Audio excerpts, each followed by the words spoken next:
Hi everyone, Sam. Welcome to another instalment. It's part 15 of our Modified Hiro 112 Lancia Delta video build.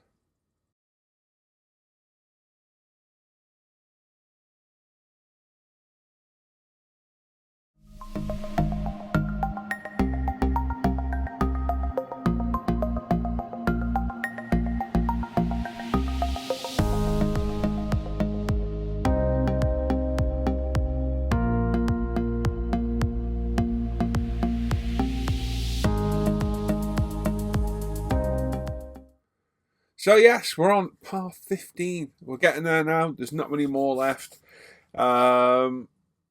Making good inroads into this. We're going to make good progress today. We're going to get all the engine bay detailed up, get some wiring in there, hoses and what have you, and get a lot of those other ancillary components installed that have been lingering around for ages, but we couldn't put in until we got to this stage, basically.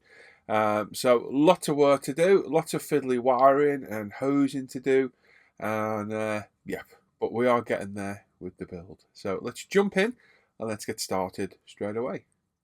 Oh, we're back with what comes in this kit in abundance: white metal that needs cleaning up and drilling out. So we've got lots of hose fittings to glue in place on this. We've got other parts of white metal to go in place. Assemble it as you see fit to paint it. So you're going to have to go a few steps ahead. Some reference pictures would be very useful of the real car too. This, I think we figured out, was the oil cooler. I think it was. I had a bit of help off the lads to help me figure out this because it was a bit of a weird system on this car that I hadn't really seen before. So I think there's an oil cooler underneath. This sits underneath the radiator, so it's got this little pipe that sits over the top as well.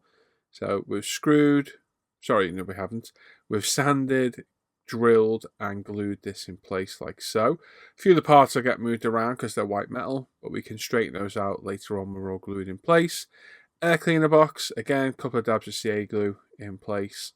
Drop it for good measure like you do, and we can get these two halves together as well like so. Like I say, figure out what needs painting and what way. You're going to have to work your way out to do this. We've got the radiator housing here, 2 holes to drill out. The bottom one's fine. The top one I found pulled the front valance slam panel down too much for me. Hopefully I'll show it later on. So I ended up gluing it in place, but we drilled out the holes anyway, and we've got the map center now. I think we figured out there's a map center, not a MAF. If it's the same thing, I don't remember talking about rubbish. I don't know. And it's got a few ancillary components to pop on. I've looked ahead, look at the real car, and I'm going to glue these all in place, prime them, and hand paint the details later on. We've got some P parts to get in place as well. So I'm going by the combination of the instructions, pictures of the real car, artistic license, imagination, and making stuff up as I go here. So, like I say, keep referring to instructions, look at pictures of the real car. You're not going to know what every part is. I don't. I have absolutely no idea what this is at all. If anyone knows, let me know in the comments down below. But all I know is it shows it being glued in place there, and that'll do me. With everything cleaned up, drilled out and assembled as required, we're in the spray booth. We've got our acid etch primer from U-Pol, UP Apex 0.2mm needle, and everything's going to get a good coat of acid etch grey primer. I highly recommend this stuff, using the U-Pol this time round. Nearly gone for a whole can. I did spill a little bit more of the bottles earlier on, but we've gone through nearly a whole can of this. There's not that much left in the spray can. So for the Ferrari 250, we're going to need some new stuff. So 18 quid a can. It's not cheap, but it covers so well, as you can see here. And I've had no real issues with paint flaking off, other than if you really damage it. So it's been really good. And just lately found out using it on PE, thanks to Mr. Simon Shorey, has worked really well as well. With the primer dry, we're in now with some LP5. We've got a couple of pieces missing from the dashboard inside I didn't spot earlier on. We've also got our drive shaft, prop shaft, wherever you call it, where you're from, for the centre drivetrain, from the gearbox to the differential at the back of the car. So there's several components to paint up.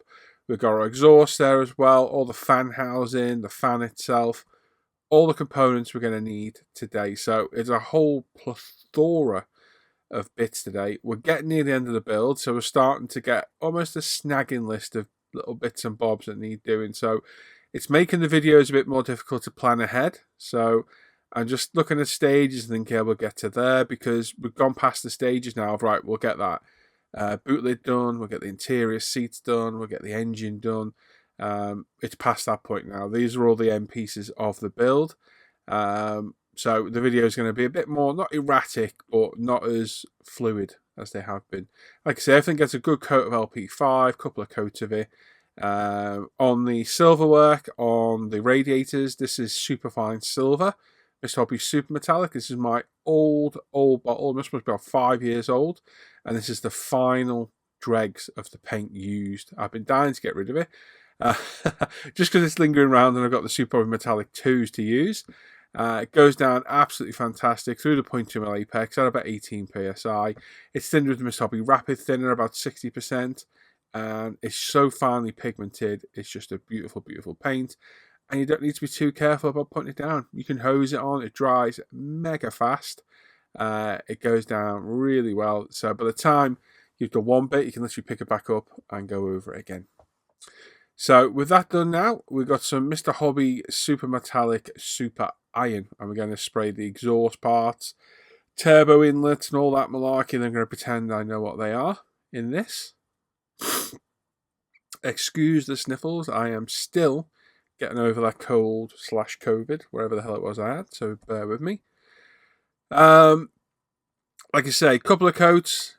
Don't hose it on to begin with, but it is very forgiving, this stuff. It dries super quick. My modelling K is always around 22 to 26 degrees centigrade, so all my paint dries super fast, and you just see how beautiful that paint is. Cooling fan, look at references of the real car. Looks like they use a standard Lancia cooling fan.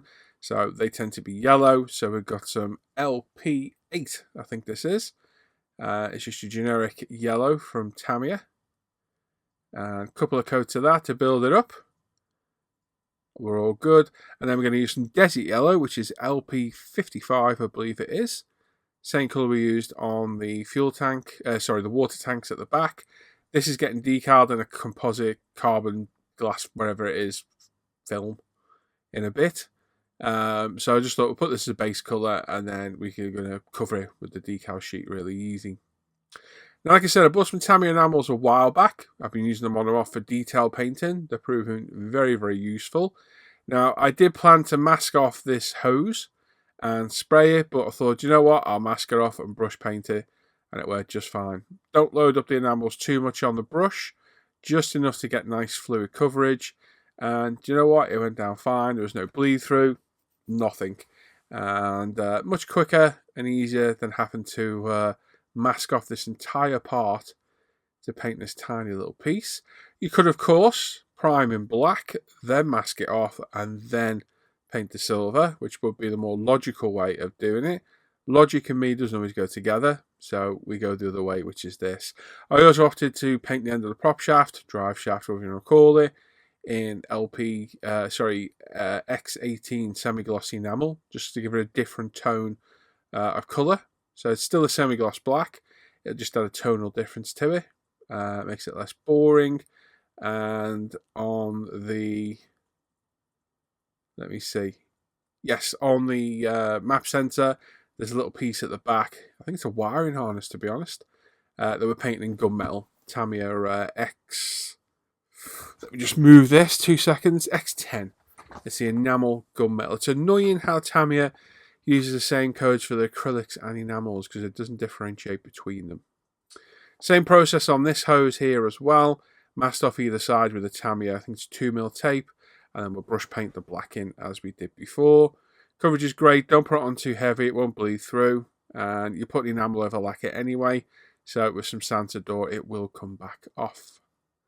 Now, I think we worked out this was the intercooler. So it said it's mesh PE put on the back. The PE is beautiful. It's not just a grill. You can see the actual veins, I suppose it is, in between the PE sheets. Absolutely beautiful to give that cooling. And yeah, it looks absolutely superb. And then this one, I think we thought it might have been a gearbox cooler. It's hard to tell. I don't know all that much about engines myself. So we're going at what me and the lads figured out in our Off Air Hangouts, and we were thinking this might be a gearbox cooler. Possibly. Don't know. So PE fits on well. We get the Bob Smith's Super Gold, which I was just commenting the other day. I've had this bottle for over a year, and it's still going strong because the lid's normally split. And lo and behold, I looked down just after making this video, and the lid split, and the glue started to thicken up. Now, if you do get the excess glue on any PE, not painted parts, just PE, get some acetone or nail varnish remover if you have to. It's not as strong as acetone on a cotton bud, and it'll wipe the PE straight off the. It'll wipe the CA off the PE straight away. But just be aware, if it is painted, it will take all the paint off. We've got the decal on this now as well. This is just a kit supplied decal. It's been obviously put in water, folded over and put in place. I'm not going to bore you showing the decal going on because we've got lots to get done in this part. We've now got some Jubilee clips, cable clips, whatever you, pipe clips, whatever you want to call them, hose clamps, whatever you want to call them. I've got my RP Tools roller on a UMP sander. I'm just going to form it. I'm a bit out of shot, but I do move it forward now. There it is, look. And I'm just rolling it back and forth. And each time you roll it, it'll form a tighter and tighter curve. And then we can wrap it around. Got to be very precise here.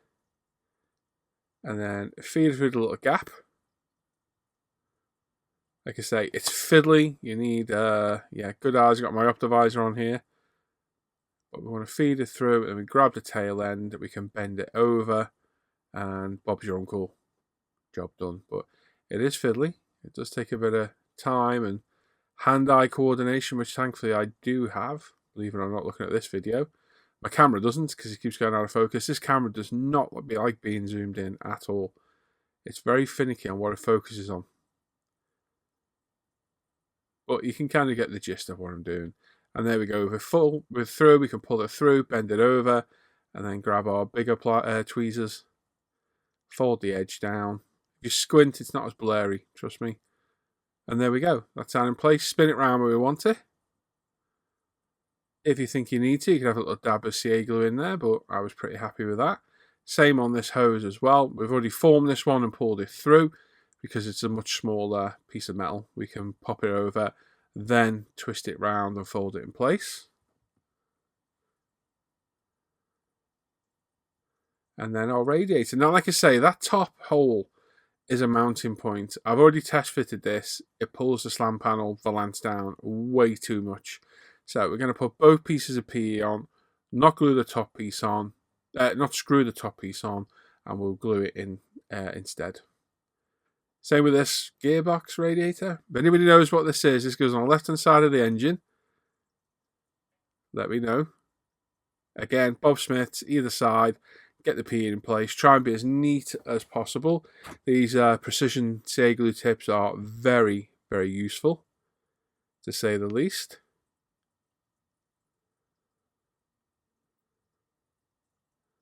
Make sure you get them the right way around. It's orientated the right way. Don't get any glue in your fingers. And again, if you get any excess glue on the PE, you can wipe it off. And then our oil cooler, again, just little dabs of CA glue. You don't need a lot at all. We can get this in place.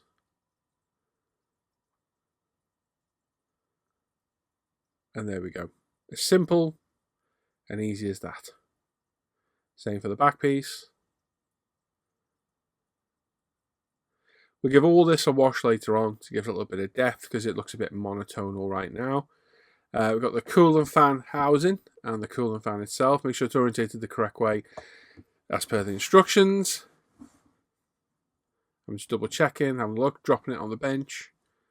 Having another look, yeah, it goes that way. Pop it in place, let the glue grab it. Then we've got pre-drilled holes in the PE, they're already formed in there. So we just add a dab of CA glue in each hole. And drop our fan housing in place. And it fit in pretty well, to be fair. Not too bad at all. Now we're going to drill out this, we've got a loose wheel there, we need to tighten that suspension strut. We'll do that in a bit. We need to drill out this locating point for the bottom of that radiator as well. This should have all been done before, and this is the lesson learned for the next one I build, is go around and mark all the drill points on the instructions before we even start, so I make sure everything is drilled, and double check the screw sizes, because a couple of times it's called for a particular size and it's been too big and the screw doesn't fit, so definitely going to double check all this on the next build. Like I said, it's my first one. It is a huge learning curve. Like I say, watch, if I pull this down, because I have got the mesh off right now, and screw it in place, it brings down that slam panel too much. I've taken it off. We've taken it back off for a minute anyway, just to get the map sensor in and the intercooler. So this has a little dab of glue at the back where it attaches to the plenum chamber, or plenum chamber, plenum. And then the is it the charge pipe, I think it is, goes underneath and onto the back of the turbo. So yeah, hit and miss here, the fitment. I did have to pull the turbo just forward a little bit. The beauty of white metal is it does move, so it is quite forgiving, but I definitely had to move it. And to have a look, I used my phone with the camera reversed to have a look to see where it goes. And I'm looking, there it is. Okay, yeah, I can see where it goes. So yeah, there you go. Quite useful sometimes, figuring out where something is. And what it was, I forgot to drill the hole. So again, like I say, we're going to go through on the 250 GTO, mark all the screw holes and drill holes, check the sizes of the screws, mark down the appropriate drill size for each one. And that way we know when we come to bits like this, we're not fighting a 4 kilo model upside down, trying to get pipes in and what have you. But with that drilled out and everything realigned a little bit, a couple of dabs of CA glue, we can get that pipe in place, like so. Now we can get our air cleaner box in. So this is a little locating point just here in the engine bay. Also has another pipe that goes underneath, so that's already glued in place. We'll pop the cleaner in and then glue the pipe to the bottom of it. A little bit tricky to get in place this, just because it's in a tight corner. Had to use my tweezers to kind of finagle it into place.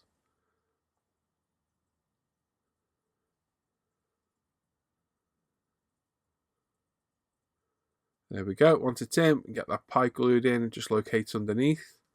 Little dab of glue. Oh, it's fell off. We'll get it back in. You need 3 hands for this. 3 hands, 3 pairs of tweezers to get all these bits in. They're very, very fiddly. And then the horns. Now, I thought these were lights at one point. James was confusing the life army when I was asking him. Turns out they are the horns for the car. So they're both drilled out and glued in place. And yeah. There we go. Useful. You'll never see them, but they're there. And then what we're assuming is the gearbox cooler. Might be wrong. Like I say, if you know what that is, let me know. You can see where it's located now. It's got 2 locating points at the front there, and it just sits in, tucked in behind that front grille, like so.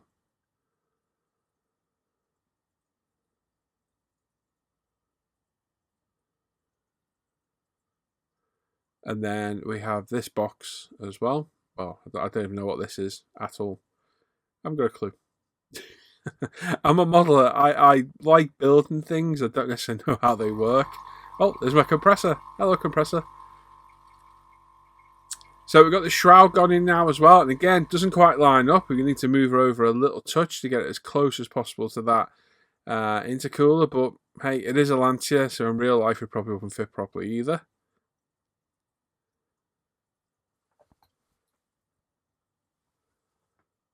There we go.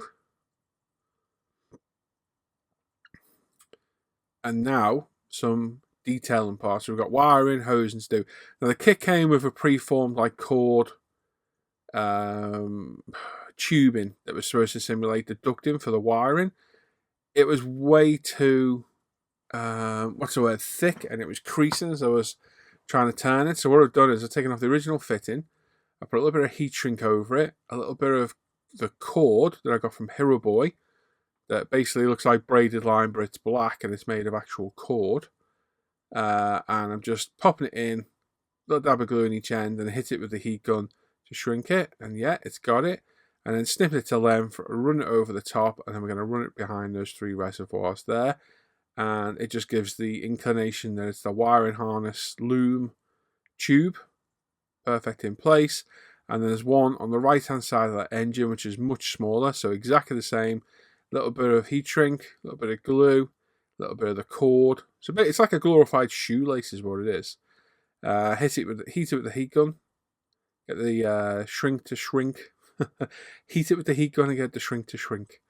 And I'll hold it in place with the CA glue, and then we can fold it over and under, and we're just going to glue it in place under that air duct, just there.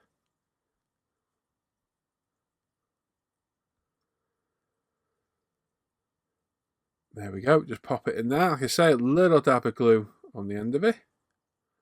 You're not going to see in the front of that later, so we can just pop it underneath, and nobody but us, we're none the wiser. And how lucky was I with that CA glue then falling over? Very. Now we've got some of our anodized fittings now. We have some of the Tamiya braided line, because even though I was saying the Modified Hero stuff was good, the braided line that comes in white metal from Modified Hero is a pain in the arse. I will officially say that. So I had a few little scraps of the Tamiya braided line that I have fitted off camera, and I'm just fitting onto the oil cooler now. So I will show the fitting of the other stuff next, because I've literally ran out and I was waiting for a delivery. This was the 17th, so this was a few days ago, and it actually turned up on Saturday.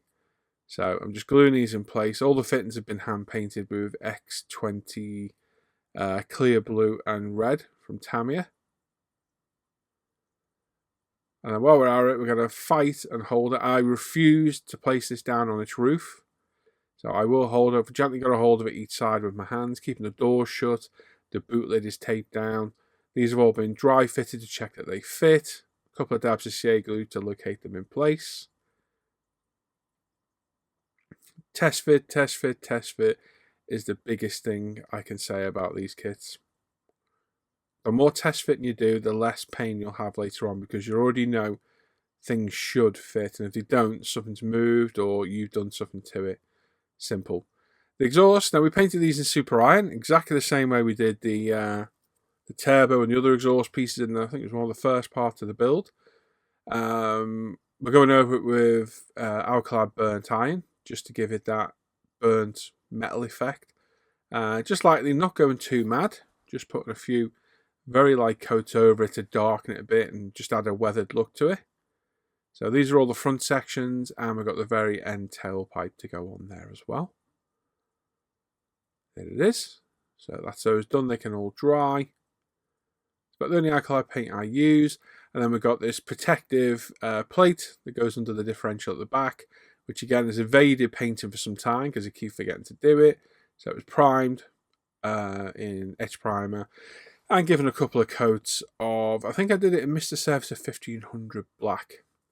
The exhaust we've attached to the existing piece under the differential we did in the earlier part of the build, just glued in just like we did with the prop shaft, drive shaft. And we're just popping all the front sections in, line it all up where it needs to go, holding it for a few seconds, let the CA glue grab it, and then we can pop our tailpipe in the back end like so. And there we go, there's our exhaust system in place as well. And then we've got this shield that just slots in over the differential, a couple of dabs of glue, hold it for a second or two, and that's that glued in place as well.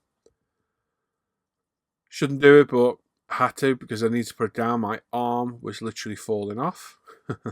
Next day, my Tamiya braided line has arrived. This is the Tamiya stuff, comes in 2 and 2.6. When I need some of the smaller stuff, I'm going to get some of the prime miniatures on the recommendation of Alan and Simon. And what I'm doing here, I'm putting some brass wire in that came with the kit. A little dab of CA glue, we'll trim it, and this is the piece of wire that's going to go into the fittings where required. So we cut it to size, just use some metal snips. Test fitted everything to make sure it fits. Once we're happy it does, we can apply a little bit of CA glue. This is where this model gets difficult now as we come to the end of it, because it's such a large model, and I've still got to be very careful working on it, that sometimes I lose the camera shots. Now, I would love to have another camera. The phone worked well on a video the other week. I need to buy some sort of mount, and I don't have the memory on my phone to do it. So, yes, and to be honest, sometimes with the modelling takes precedence over the filming because it's important for me not to screw the model up. So sometimes a shot is lost. It is a pain, but sometimes I have to sacrifice it for the model. So cut another piece off. We've attached it to another anodized fitting we've painted up. And this is going to go into the top of here, round the back of the engine, and down the side of it. Actually, that's a good point. That can't be a gearbox cooler, can it? Because it's going into the top of the engine. I've just thought now. So is that the oil cooler? And a one underneath the gearbox cooler?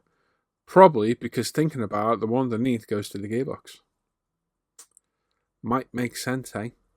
That might make sense. So I'm going to guess this is the oil cooler going into the top of the engine. Amazing when you watch back things, isn't it? You pick it up. You all probably been screaming at me what it is, or completely bemused like me to what it was. But looking at it now, logically, yes, this must be the oil cooler. And the one at the bottom of the radiator must be the gearbox oil cooler as well. So that would make a lot of sense now. So there we go. So the right-hand one goes into the top of the engine, and the other one just vanishes underneath the engine. There's no locating point for it. So we're just going to feed it in where we want it. We'll add a little dab of glue and just stick it down the side of the engine, down the back.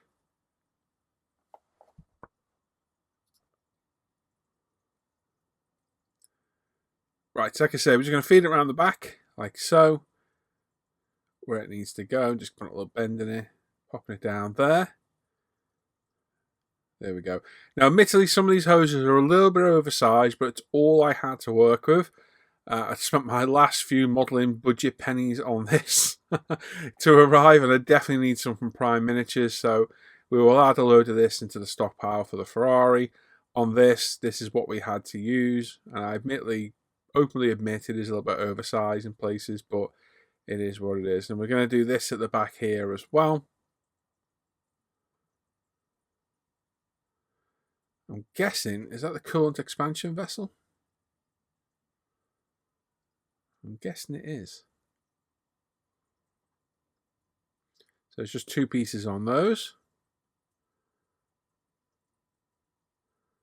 So lots of fiddly parts doing this. Lots and lots of them. There really is. And this one is a non-existent hose that just buggers off to the side of the wing. Doesn't go anywhere. Just shows the instructions. It just goes over there. So cut it to length so it sits in there nicely. And there we go. And this one had nothing on it at all. This was just left blank in the instructions, and I thought, I'm not doing that, so we'll pop a hose on it and we'll just shove it underneath, so at least it looks like it's used. I've absolutely no idea where it goes, but on the instructions it shows nothing at all. And it's very hard to find clear pictures of this engine bay that shows all the angles. I've got very limited pictures of original engines, so you can't see where all the fittings go or where all the wires go. It is quite sparse information out there on this.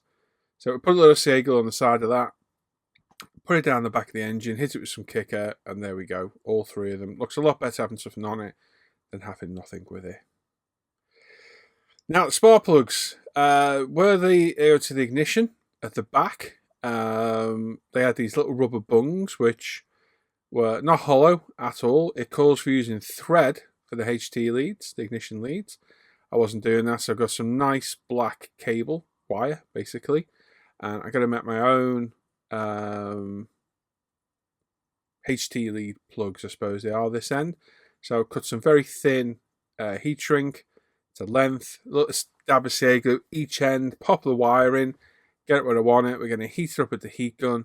That'll shrink it round there. Job done. And then we'll repeat that for all four. And that'll do the job. So we're just going to get the glue in, get the wire in, hit it with kicker, make sure we get it all straight. There we go. Kicker on your micro brush is awesome. You can get exactly where you want without getting it all over the place. Like I say, a bit of heat shrinks the heat shrink, believe it or not.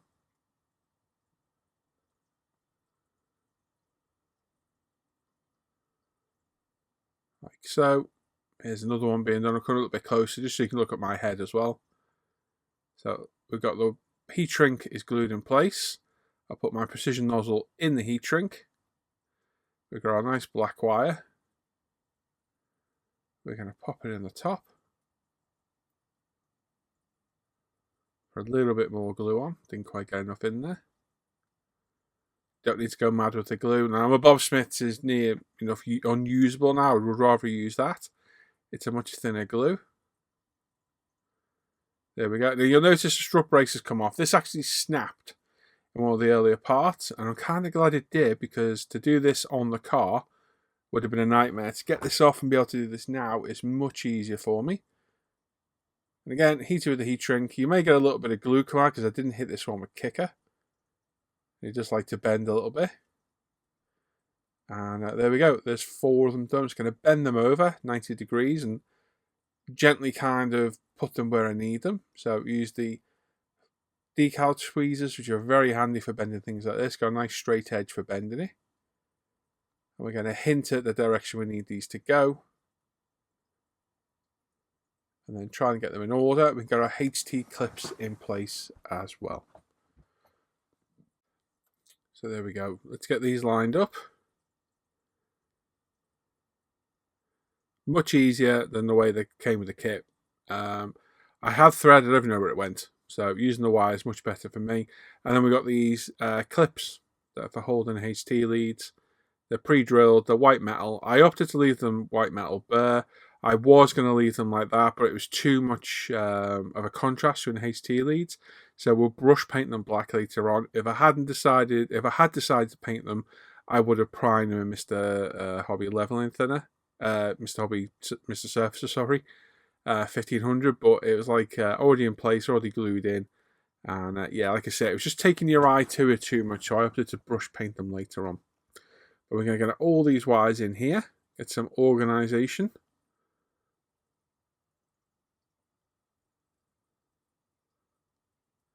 It's a little bit fiddly, like I say, but time well spent. Get them all bent where we want them.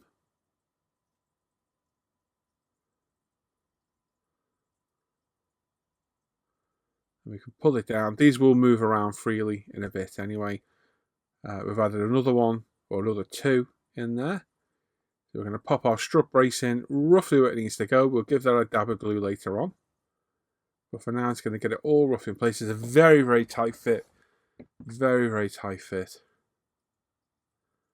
And then we're going to bend our wire around where we need it. Measure up roughly where we go into the top of that engine. We're going to snip it with our wire snips.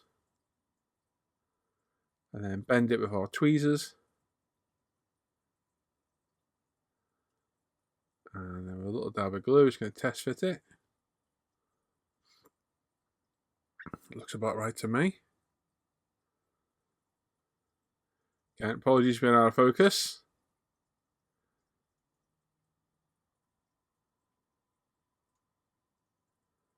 So like I say, test fit everything. Before you commit to glue, please test fit everything, because once it's glued in place, that's it. It's game over.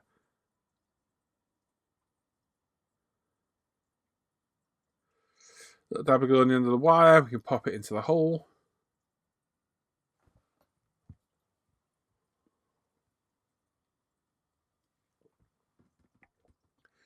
And any excess sea glue can be wiped off. Repeat that for all 4 of them until they're all glued in place. Just cut the appropriate length. Try and keep them all so they look neat.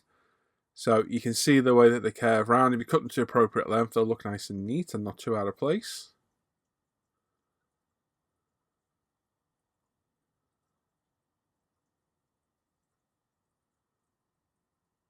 I think using a wire is much better than using like a thread. And like I said, I don't know where the thread went. I've had a few parts go missing out of this kit. I mean, I've been building for months, so I guess it's inevitable. But things like thread, I've lost screws, random parts have gone missing. Whether they've been accidentally thrown out, I don't know. Hoovered up, who knows. But anyway, once we come back into focus in a second, you'll see the HT leads, and I'm just going to move those plug holders around till I'm happy with them.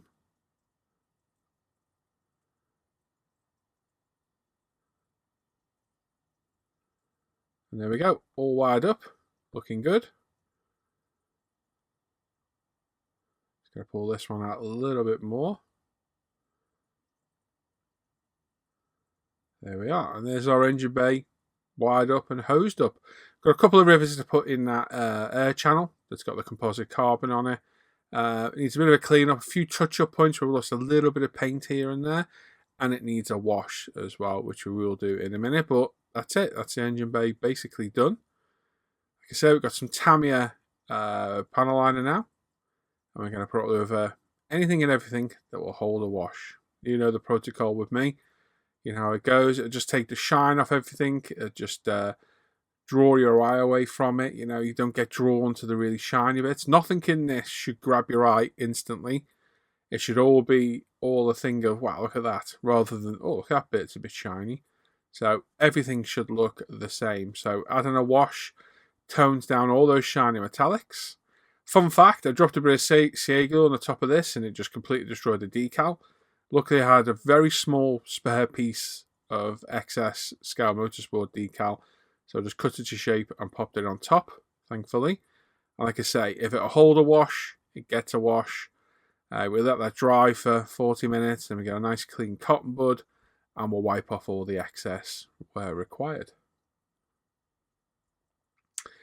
Opted to paint the top of these reservoirs as well in X18. I was going to leave them clear, but again, it was just something that was catching my eye. They looked out of place, so I thought we'll paint them. Again, if I had planned to actually paint them, I would have masked them and sprayed them at the time we were painting them, but I hadn't.